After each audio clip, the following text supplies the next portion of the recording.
Joining us now to break down some of the big news of the day, Erin Ryan, host of the Hysteria podcast. Welcome back to the show. Thanks so much for having me.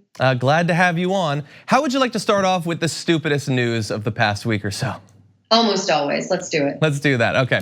So Donald Trump is responding now to a photo that went viral of him that does not necessarily portray him in the best light. You've probably seen this going around. Let's put it up there. You see Donald Trump returns to the White House from Charlotte, North Carolina. That is a photo of him walking either to or from a helicopter, and there are obviously a few issues there. We're gonna have his response in just 1 second, but what did you initially think when you saw this sort of new look at the president? You know, it's funny because he's obviously somebody who has taken a lot of effort to disguise how he really looks, and the way that he's done it is really puzzling because it's not a very attractive disguise. But I'm always shocked a little bit when I see the layers peeled back. Like, I was really shocked at how pale he is and how much of a contrast the color of makeup that he's using is from his real skin color. Mm-hmm. It all just, he's a very weird man. And it was driving home the point that that's a way that a very weird man would choose to present himself to the world. Yeah, and look, I'm gonna read his response in just a second, but I wanna make clear what probably everybody already understands as context for this. And this is not by any means going to placate everyone. But Donald Trump is a guy who has turned as much of politics into show business as anyone before him. He chooses people for important positions based exclusively on how they look. He fires women because they're too short. He doesn't hire men because they have mustaches. He talks about central casting. And of course, there's no one in public life over the past 30 years that has attacked people for their physical appearance, especially and most brutally women, than Donald Trump. And so that doesn't make it right, two wrongs don't make a right. But we live in crazy times and I'm going crazy. So let's have his response. He said to this photo, more fake news. This was photoshopped, obviously, but the wind was strong and the hair looks good. Anything to demean. Let's just be very clear because the term fake news is thrown around a lot these days. So here's another photo from the same photo shoot.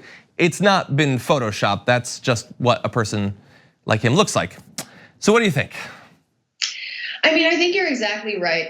I'm a little bit less hesitant to pile on to him because of his looks, because I think turnabout is fair play. And I think that men like him rarely have people stand up to them and tell them how it feels, show them how it feels to have that sort of judgment passed on them all the time. So I think as long as Donald Trump has been a person who is completely unapologetic about referring to women as fat pigs, and as long as he holds them to beauty pageant standards, I don't think it's unfair at all for somebody to point out that he is somebody who is extremely deviant from the norm of what we would consider physically attractive. And I think the fact that one thing I think is funny about him is that he thinks that he looks like how, those kind of fandom art paintings of him look. Like, in his mind, he thinks that he looks like that. And there's something that feels good about having to hold something up and be like, no, this is how you look. Mm-hmm. This is reality. And I don't know if it'll ever get through his head, but the idea of it one day getting through his head because somebody pointed it out to him feels good. I don't know if it's great long term, but it feels good in the short term.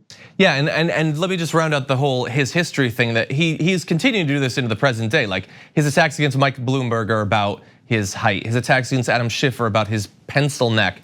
The nervous Nancy thing is like a critique of her physical behavior while she's speaking. Like, look, I don't want us all to be dragged down to the mud and stay there forever. And I assume that pointing out to him that this is the world he is creating, he's probably not going to learn a significant lesson from that.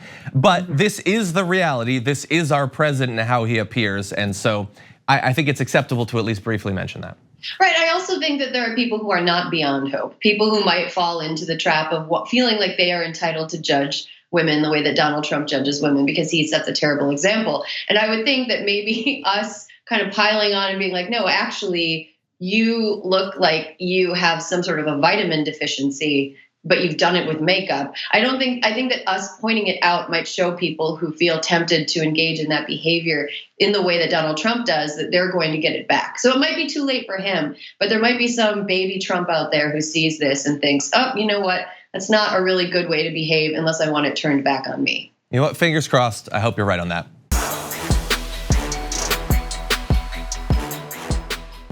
For more political news, breakdowns, interviews, stories of activism, and me trying my hardest to care about the occasional big celebrity news story, subscribe to our YouTube channel at youtube.com/thedamagereport. And you can ring the bell wherever it is so you don't miss anything.